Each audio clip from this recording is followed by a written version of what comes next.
everybody. Assalamu alaikum. Hope you're having a wonderful day. Make sure that you hit the subscribe button and the notify button so you know when you're getting new episodes. And we just want to grow this project. I thank you in advance. Without further ado, let's get it rolling. The Shout Out Show.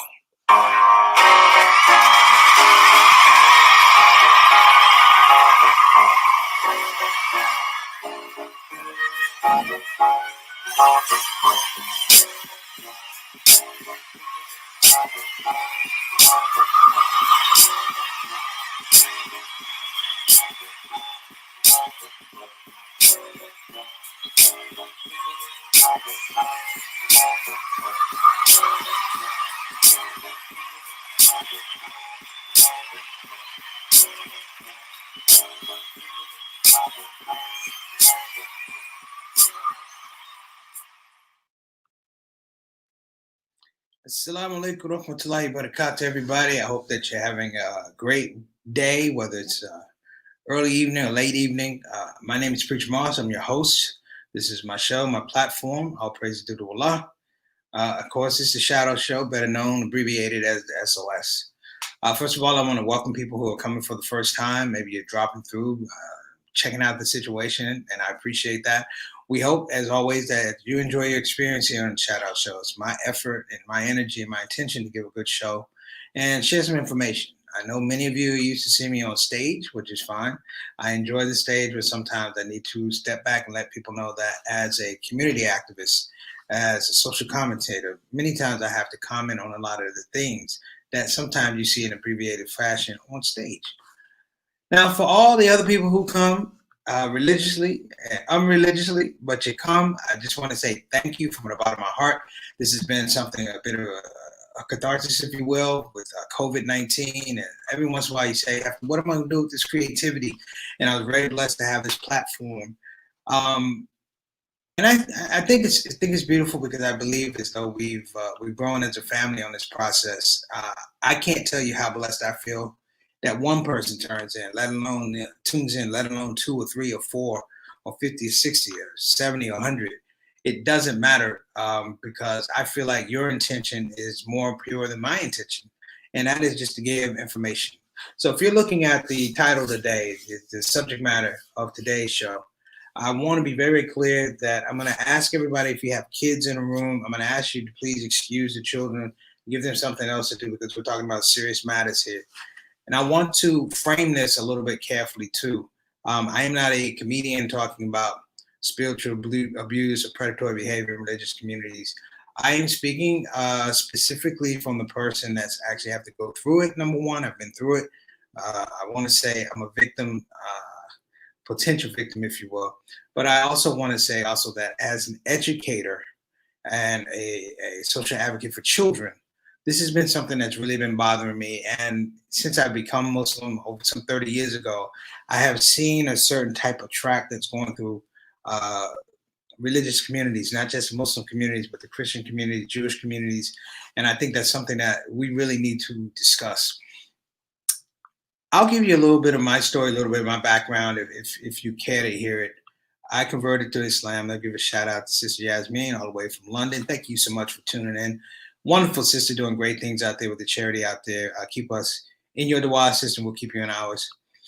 I reflect on the story about spiritual abuse. Now, the title of the term of spiritual abuse came to light with a good friend of mine, a partner of mine. His name is Danish Kasim. He's over in Turkey now studying, and he started this website called In Sheep's Clothing. In Sheikh's Clothing. You heard In Sheep's Clothing, this play, In Sheikh's Clothing. And it was really a response, if you will, to him seeing a growing amount of spiritual abuse in the Muslim community in this particular time. And it wasn't popular. When I say it wasn't popular, it means that people did not want that to be coming out. They didn't want to be a flashpoint. They didn't want some of our scholars, who esteemed scholars in some regard, to be exposed, that they should be protected. And there was a lot of back and forth. And I was torn, but not in a way you think. I'm torn in a way that if a person has a problem, you service that person with the problem. And they still are redeemable. but they have to earn their stripes, for lack of a better word. In the Muslim community, sometimes we don't make our people who make mistakes, if you will, lose trust, earn their stripes. But I reflect on my own personal situation. I always tell people how I became Muslim. You can go on the websites. It's a very funny story, and but there's a backstory because I had actually tried to become Muslim before I actually locked in. Walaikum assalam wa rahmatullahi wa barakatuh, Brother Z. And that story is that I took my Shahada as a young Muslim and I took it with one community and then I moved. And the community that I was involved with in my new town was totally different than the community that I had. And I was a young convert. And it was probably one of the most emotionally dispiriting things that I had to go through.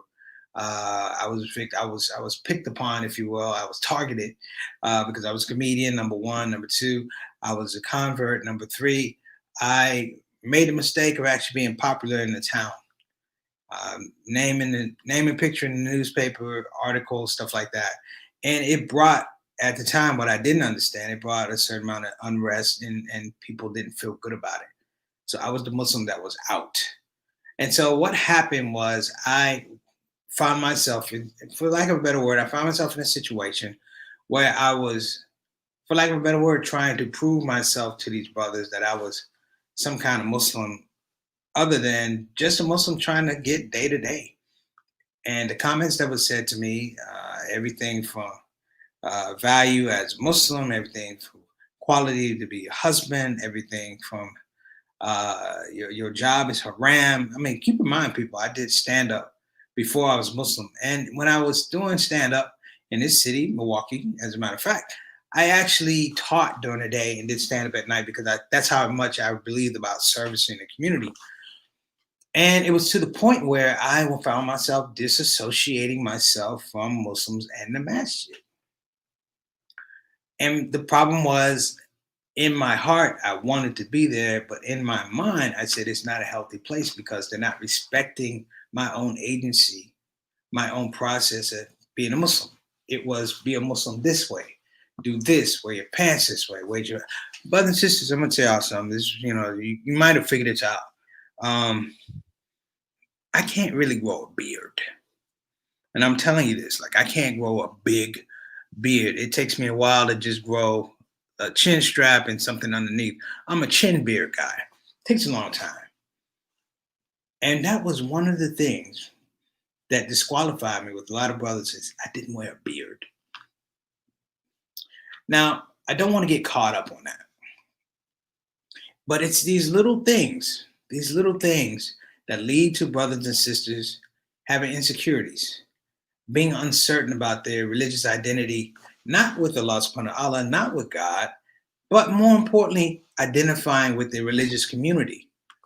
And in that space of trying to identify a religious community, therein lies the opportunity for spiritual abuse, predatory behavior.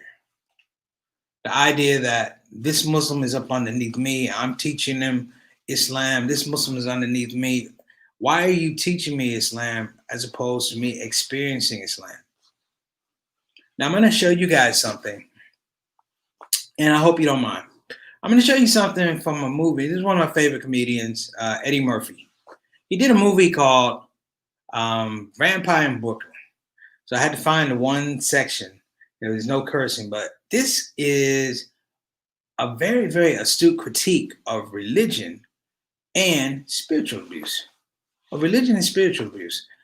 Just hold on a minute. I'm going to bring it up. Now, the setup here, he's a vampire, but he's posing as a preacher. But listen to something that he says, and it's these things that we lend ourselves, brothers and sisters, to, what we see as scholarship, and it's not necessarily common sense. Check it out, and we'll be right back.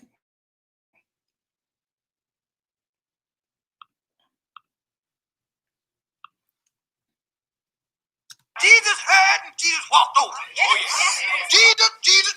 Yes. But I don't want to talk about Jesus this evening. Because as the big man teaches us, it's two sides to every story. Not one, but two. A story is one-sided. A story has a duality. There's two sides to every story. What brings to mind the phrase, necessary evil. Now, I know many of you may hear the phrase necessary evil and you say to yourself, that don't even make no sense to me. Can't be no such thing as necessary. How's evil necessary? That don't match. That's plans and strife, evil and necessary. You see, because without bad, there is no good. Without light, there is no dark. You need both these things. You know what I'm saying? If every day is a sunny day, well, then what's a sunny day? Well, the bottom line, brothers and sisters, what I'm trying to tell you tonight is that evil is necessary. Evil is necessary. Thereby, if it's necessary, evil must be good.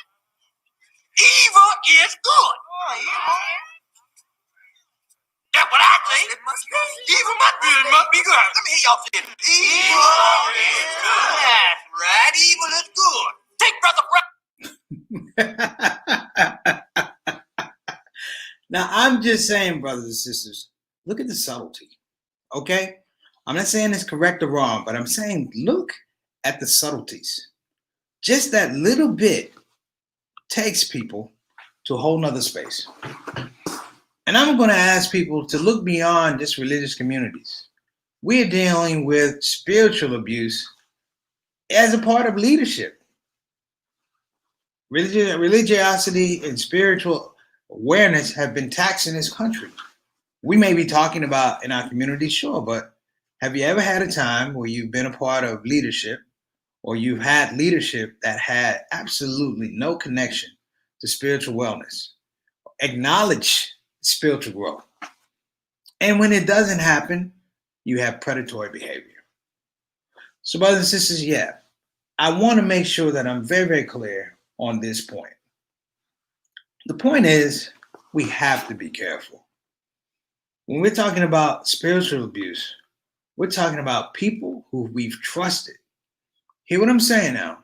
People we've trusted with our spiritual growth, our spiritual evolution. We go to them. They are our teachers.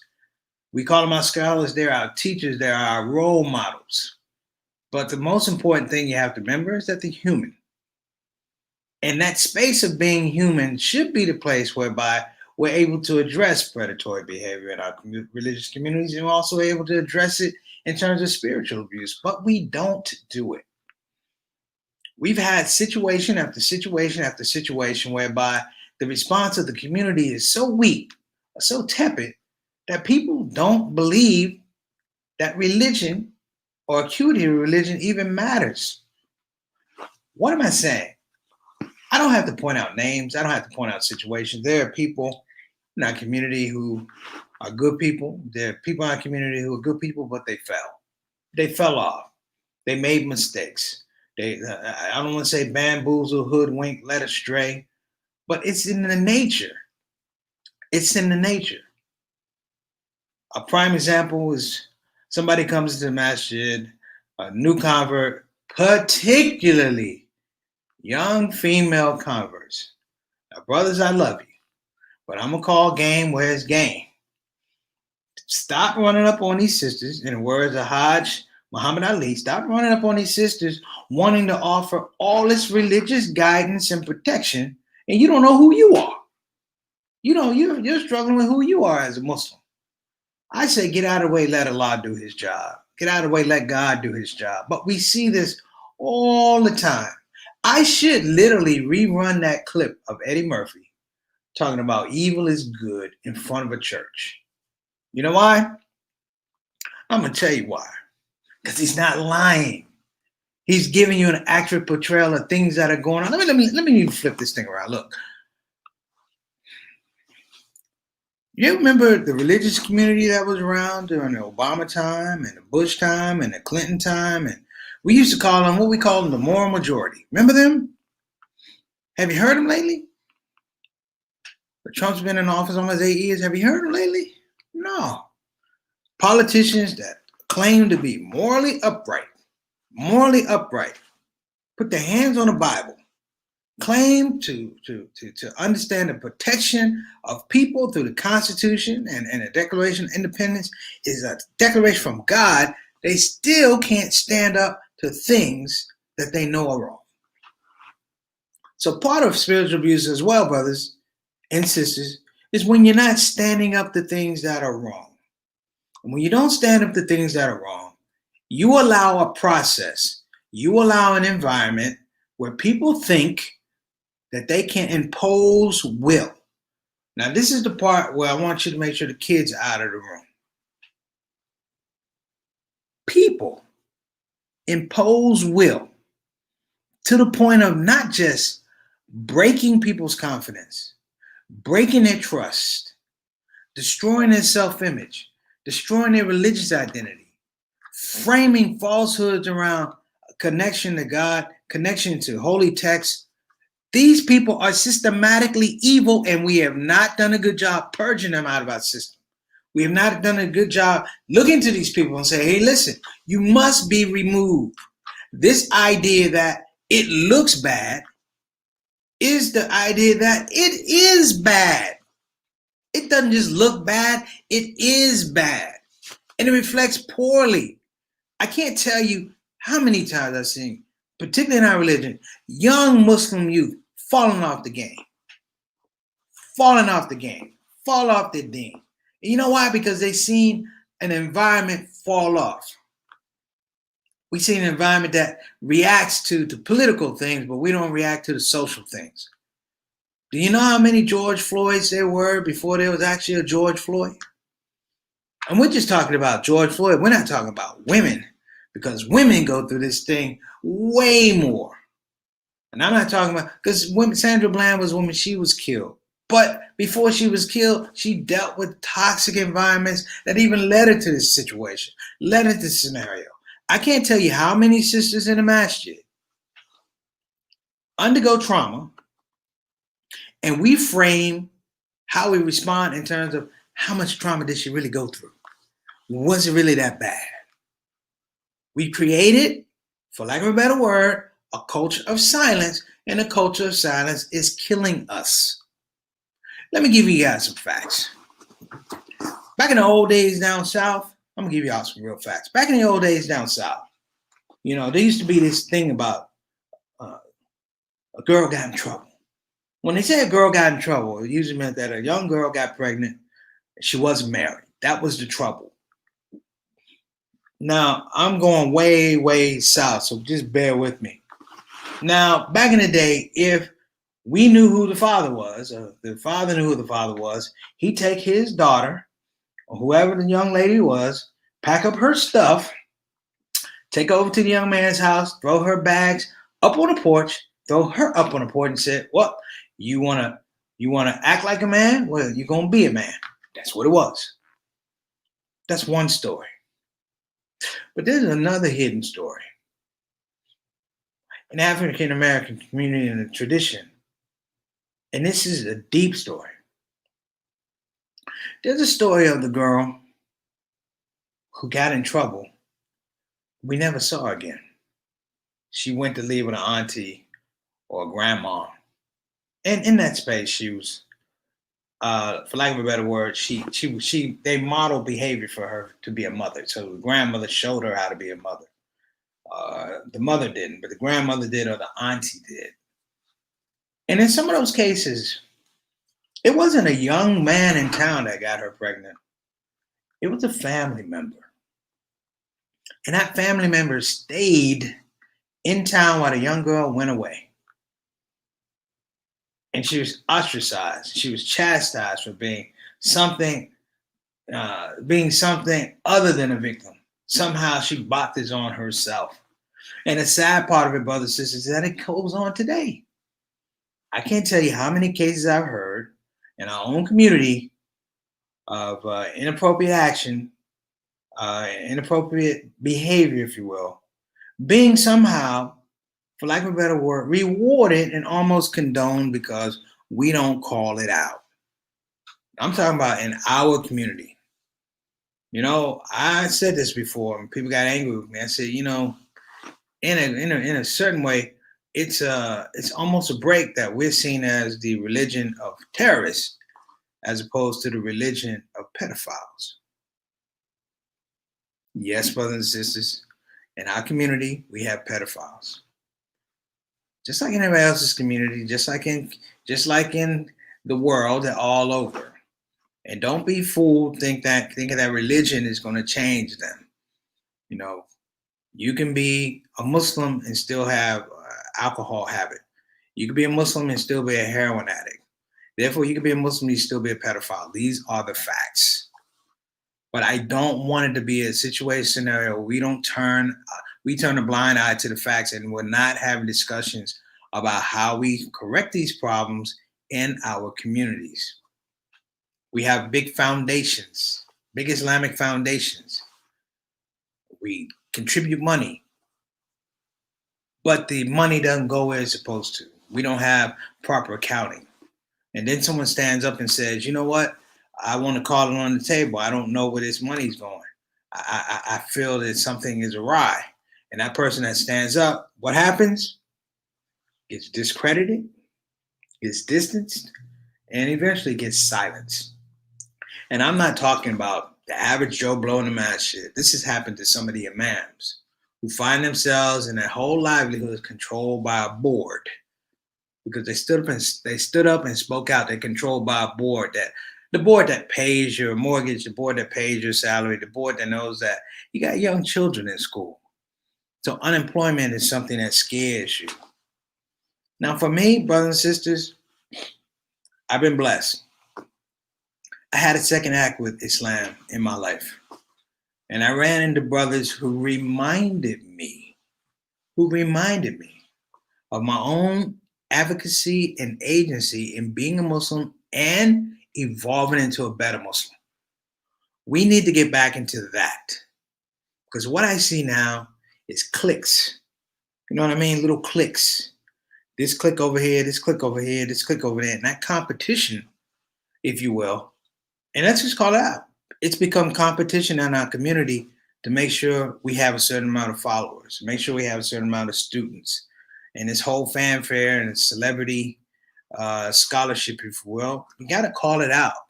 Because even in that particular situation, it has the potential, brothers and sisters, for the same spiritual abuse and predatory behavior that I've been talking about this whole time. Why is this important? I'm going to tell you why. We're losing our children. We're losing our children. We've been losing our children for quite a long time. And what they see is that we talk the talk, but we don't walk the walk. You know, there's a great scene in the movie, in the Malcolm X movie, Spike Lee did, where one of the black Muslims get beat up, and a young lady says, "All you Muslims do is talk. You know, you say you're gonna do something, but you never do something." And that becomes us. In this significant society, the quieting, if you will, of religious opinion and scholarship in the United States, the silencing of it is deafening. We will put anybody up now.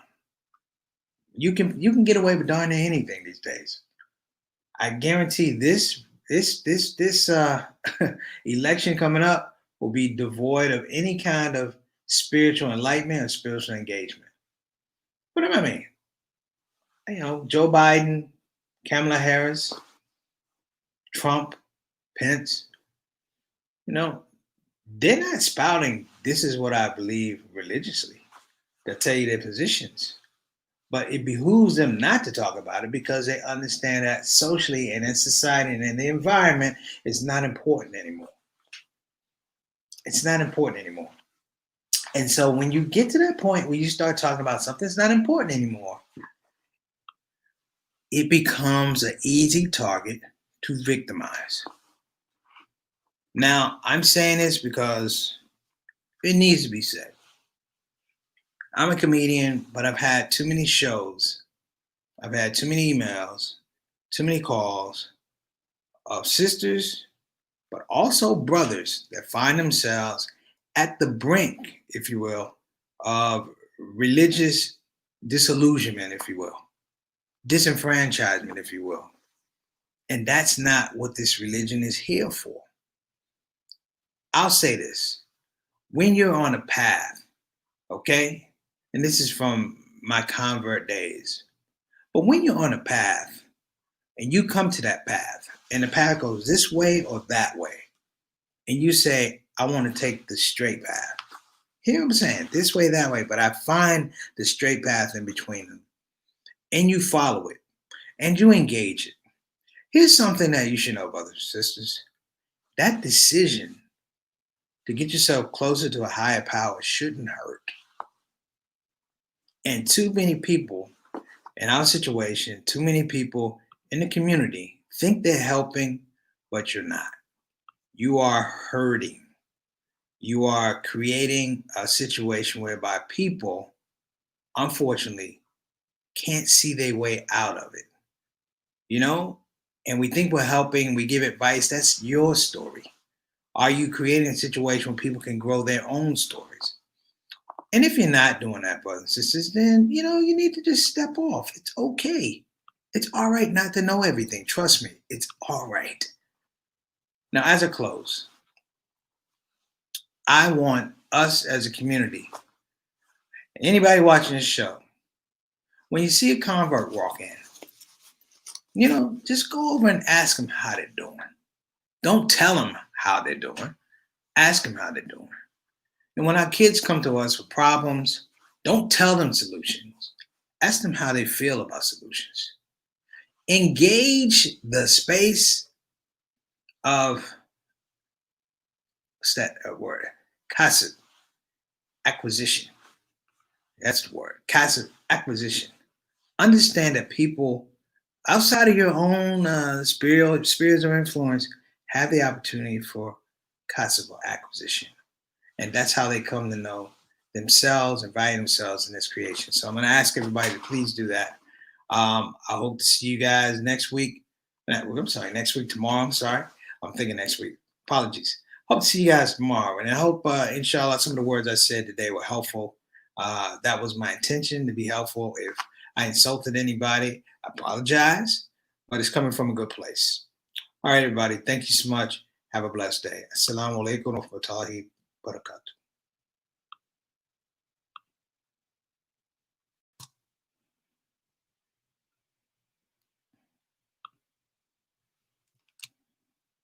Hey everybody, this is your brother Preacher Moss. Listen, I hope that you enjoyed your Shout Out Show experience. We'll be back with the next show, the next Shout Out Show. Simple ask before you go, please help your brother out. Click that subscribe button, click that notify button, and I'll see you again on this side of the microphone. You probably wonder what that smell is. That's me. I smell good. And the reason I smell good is because I use oils from Predatory. So I'm not saying you can't smell good. I'm not even saying you stink. I'm saying you have the opportunity to smell exquisite. Check out tarifatar.com for some of the best oils and scents in town.